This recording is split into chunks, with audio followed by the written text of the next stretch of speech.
रायगड नव्हे, मुंबई 3.0.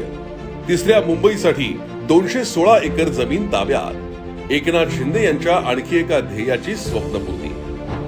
मुंबई 3.0च्या उभारणीसाठी आवश्यक असलेल्या जमीन संपादनाला मुंबई महानगर प्रदेश विकास प्राधिकरण अर्थात MMRDAनं सुरुवात केली आहे.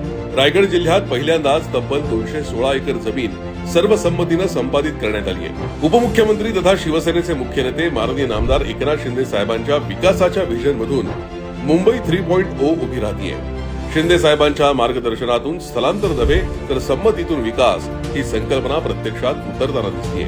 भूधारकांना केवळ मोबदला देण्याऐवजी विकास प्रक्रियेतील भागीदार बनवण्यावर भर देण्यात आलाय.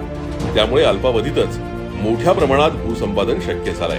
ग्रोथ सेंटर प्रकल्पातून 2 लाखांहून अधिक थेट रोजगार निर्माण होण्याची अपेक्षा असून मोठ्या प्रमाणावर परकीय आणि खासगी गुंतवणूक आकर्षित होणार आहे. ग्रोथ सेंटरमध्ये तंत्रज्ञान आणि वित्तीय सेवा, global capability centre hub, data centre, micro electronics, IT, ITES, BPO, KPO क्षेत्र, आरोग्य आणि ज्ञान परिसंस्था, लॉजिस्टिक्स, वेअर हाऊसिंग आणि वितरण केंद्र, सामाजिक पायाभूत सुविधा आणि आवश्यक शहरी सुविधा असतील. या माध्यमातून प्रादेशिक अर्थव्यवस्थेला मोठी चालना मिळणार आहे. भूधारकांसाठी MMRDAनं विविध पर्याय उपलब्ध केले. परस्पर संमतीनं भूसंपादन, FSI, TDRच्या स्वरूपात मोबदला तसंच लँड पुलिंगद्वारे 22.5% विकसित भूखंड परत देण्याची योजना राबवण्यात येते.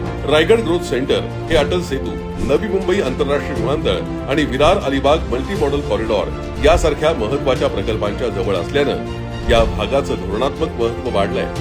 उपमुख्यमंत्री एकनाथ शिंदे साहेबांच्या विकासात्मक ध्येयाची ही स्वप्नपूर्तीच म्हणावी लागेल.